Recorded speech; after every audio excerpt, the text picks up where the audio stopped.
dans les rapports exemplaires entre nos deux pays et constitue une nouvelle confirmation de la confiance qui prévaut de part et d'autre.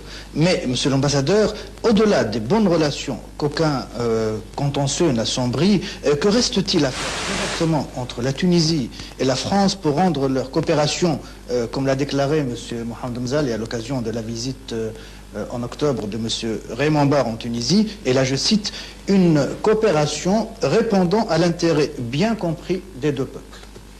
Eh bien, en tout premier lieu, il y a lieu de souligner peut-être que les relations franco-tunisiennes, après avoir été dégagées de ce qu'on peut appeler leur péché originel, après avoir reçu un éclairage nouveau, situant nos relations dans le cadre qui convenait à deux pays indépendants, sont actuellement en vitesse de croisière et doivent recevoir une consécration dans les domaines pratiques de la vie. Alors ce que M. le Premier ministre Mohamed Mzali avait dit dans son discours, justement, c'est que cette coopération doit se traduire dans les domaines de la vie quotidienne et sous la forme d'un apport qui sera apprécié en Tunisie pour la réalisation des projets industriels du plan et pour toutes sortes. Justement, c'est là l'objet de ma deuxième question, justement. Oui. Parmi les sujets à traiter au cours de cette visite qui commence donc demain, je crois, monsieur l'ambassadeur, que la coopération dans les domaines bancaires et financiers, étant donné les possibilités d'investissement en Tunisie, sera à l'ordre du jour. Effectivement. Les questions bancaires bénéficient d'une attention toute particulière puisqu'il s'agit justement de financer les projets industriels que comporte le plan. La réalisation du prochain plan. Aussi, est-ce avec beaucoup d'intérêt que les experts tunisiens, les responsables tunisiens, et sous l'impulsion donnée par les dirigeants, par les gouvernants des deux pays, c'est une question qui est sur le point d'être réglée et je pense qu'à l'occasion du voyage de M. le Premier ministre, vous aurez vous-même des nouvelles sur l'évolution heureuse de cette question. Il y a un sujet d'inquiétude pour les Tunisiens, monsieur l'ambassadeur, c'est les concessions commerciales consenties dans le cadre de l'accord de 1976 entre la Tunisie et la CE. Et là, ça dépasse le cadre consenti dans le cadre de l'accord. Il y a lieu d'être inquiet.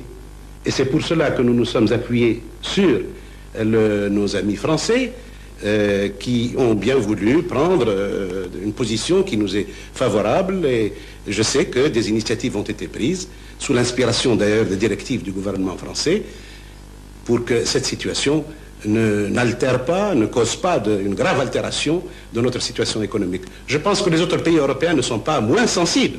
Mais je voulais simplement mettre en évidence, puisqu'il s'agit d'un voyage officiel en France, du comportement du gouvernement français à notre égard, un comportement qui est marqué de compréhension et d'un soutien qui nous est précieux. Reste donc que la volonté de la CEE se concrétise à notre égard. Et la situation difficile que vous signalez est un fait. Notre réaction est justifiée, elle est vigoureuse, elle bénéficie d'appui. Nous souhaitons que tout cela aboutisse à une amélioration des conditions dans lesquelles s'exercent actuellement, se déroulent actuellement, s'effectuent actuellement les relations entre la communauté européenne et la Tunisie.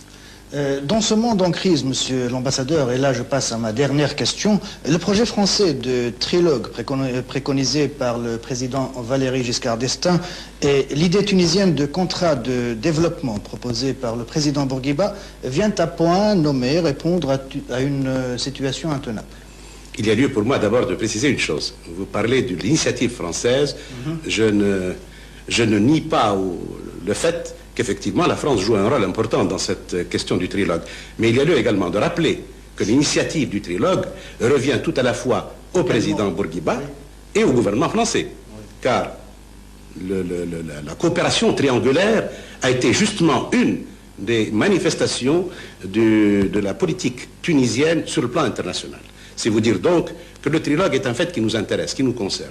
Il nous concerne parce que nous en avons été les inspirateurs et il nous concerne parce que notre partenaire français apporte une adhésion enthousiaste et il nous concerne parce que notre position géographique, parce que notre vocation et parce que notre situation par rapport aux trois régions concernées, c'est-à-dire le monde arabe, le monde africain et le monde européen, cette position nous impose un devoir et nous donne des droits.